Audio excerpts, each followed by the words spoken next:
Hej, jeg vil gerne snakke om magt og medier, og jeg vil starte med at redegøre for medialisering og sige, hvad det dækker over.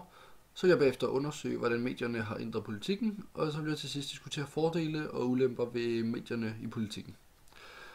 I vores tid, der er alt centrum på livet på jorden, det er medierne.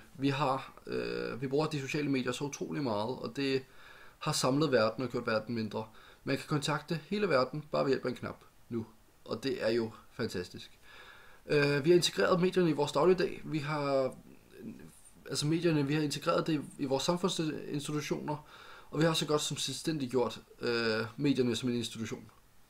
Vi ser endda medierne som den fjerde statsmagt i Danmark. Så meget magt har medierne. Denne proces, hvor at medierne de integreres i samfundet, og integreres i samfundets institutioner, det kaldes for medialisering. Og da verden nu er blevet mindre, og det strømmer med nyheder og markedsbaserede informationer og teknologiske muligheder, så kan denne virkemåde, hvor medierne bruges her, det kan politikerne også få gavn af. For eksempel så kan en politiker, hvis han vil ud ved et synspunkt, så kan han gå i medierne og derved fortælle gennem medierne til borgerne, hvad hans holdning er og hvad hans synspunkt er på de forskellige ting. Borgerne kan til gengæld så også, der er en dobbelthed i det her, fordi borgerne kan til gengæld så også sige, jamen, der er noget, vi er utilfredse med. Det går de så til medierne og siger. Medierne sætter fokus på det her problem, og politikerne får det så hermed, får så igen af medierne at vide, at det skal vi enten starte dem op på, eller noget skal gøres ved det her, eller det var dumt gjort. Det kan vi for eksempel se ved her på den artikel i bilag 4, hvor at der sættes fokus på, at jamen, mediernes rampelys, det giver ophold. For eksempel sagen om Im, at jamen, fordi at Im Nielsen der kom i mediernes rampelys, så gjorde regeringen endnu mere for at få dette problem klaret. Medierne, de har en rigtig stor magt, og det ved politikerne også godt. Det er derfor, de har det, som kaldes spindoktorer. Og spindoktorer, de er specialister til, hvordan man skal opføre sig i medierne.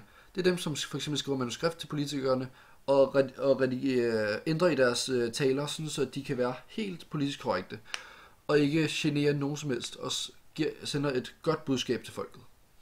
For eksempel, et eksempel på en af disse spindoktorer, det er Henrik Qvortrup, som er nuværende politisk kommentator for TV2, og tidligere chefredaktør for Se og Hør.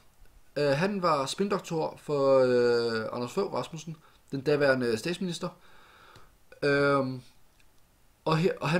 Da han jo har været tidligere chefredaktør på Se og Hør, så er han specialist i, hvordan man taler til medierne. Når man skal undersøge, hvordan medierne har ændret politikken, så kan man se på, at i Danmark, der støtter staten med medierne. Vi giver penge til DR, og det er jo også statsejet, og vi opfordrer medierne og alle til at komme ud med deres mening og få sandheden frem. Og det kan jo være både skidt og godt. Det gode er, at vi kan få alle nyhederne hjem, og vi kan få alle nyheder kan komme op på vores skærm med 1 sekunds varsel, ikke? Og vi får det hele, vi får nyhederne at vide, når det sker, i stedet for at skulle sidde bagefter og høre og få et referat af, hvad der er sket. Så kan vi se det, mens det sker. Det dårlige er så, at det har ændret politikken ved, at ligesom i 70'erne, der blev politikerne vurderet på deres holdninger og deres synspunkter, og det var derfor, man stemte på en politiker. Hvorimod i dag, at politikerne bliver bestemt på deres troværdighed og deres uskyldighed. Så hvis en politiker mister nok troværdighed, jamen så gider vi ikke have valgt ham ind. Og det kan være ikke bare rigtige forbrydelser, men også bare en ridse i lakken, for eksempel inden for privatlivet, eller noget i den dur. Der kan man for eksempel se på en artikel, jeg har fundet fra Politikken fra 2010, hvor at daværende miljøminister Karen Ellemann gik ud til folket og sagde, at vi skal sortere vores affald, fordi at vi kan ikke vi forurener miljøet, hvis vi bliver ved med at bare smide skraldet samme vej. Der var så nogle medarbejdere fra Ekstrabladet, som var trængt ind på hendes ejendom og undersøgt hendes skraldespande, hvor at de så har fundet ud af, at jamen, hun rydder selv, hun smider selv skraldet den samme vej, og kører det ikke til genbrugsstationer, eller sorterer sit affald. Derved så var der en dobbeltmorale, og det er jo også, når man ser på det, så er det jo også et privatliv, altså de går ind i hendes privatliv og kigger, hvad det er, hun gemmer. Og det kan man jo godt sige er forkert, men i dette situation, der er det jo godt, at den danske presse er lidt jagthundeagtig, der man kan se, at de faktisk har fundet ud af, hey, hun gør ikke det samme som hele Danmark, så kan man ikke udtale sig, som hun gør. Og det er jo godt. Men man skal også passe på, at der er en grænse. I USA, der er pressen kendt for at være jagthunde, i stedet for vagthunde. Og det er, at de snuser rundt i politikernes privatliv og graver alle gråzoner frem. Og hver eneste ting, du gemmer, det finder de frem. Fordi at du skal næsten være perfekt for at være politiker derovre. Til gengæld i Danmark har vi længe gået og sagt, at vi er stolte over, at vi har en vagthundepresse i stedet for en jagthundepresse, som vi kan se i bilag 1.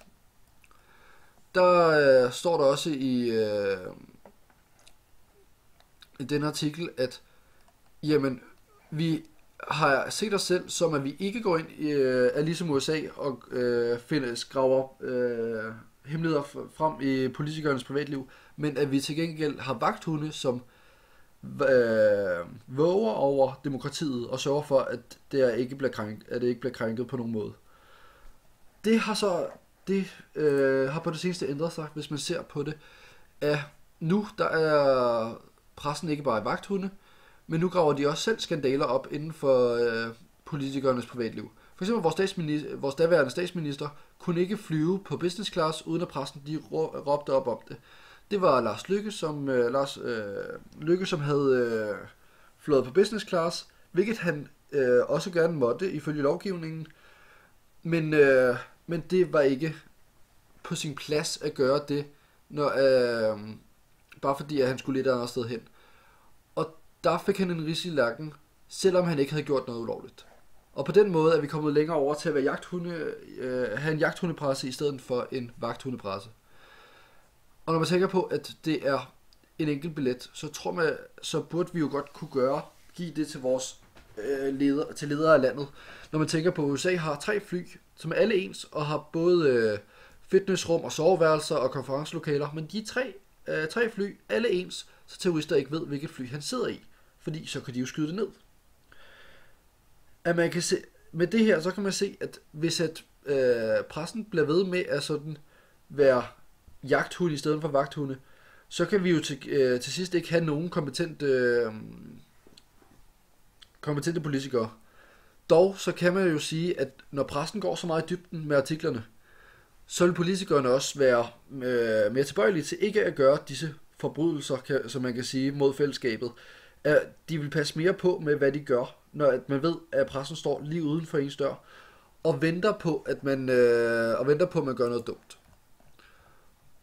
Og altså, når man tænker, det er det, som flere eksperter også er bange for med det her med, at politikerne får en ridse i lakken, det er, når de ikke kan gøre noget og have nogle hemmeligheder, at der vil ske det samme, som der skete i 1973, det var, at der sker et jordskredsvalg, hvor at dem, som man hele tiden har kendt og holdt af, for eksempel daværende statsminister, skraber bunden fuldstændig og får et rigtig dårligt valg, mens andre politikere og politiske partier, som har stået lidt tilbage i medierne, måske får et bedre valg, på grund af, at de har større troværdighed.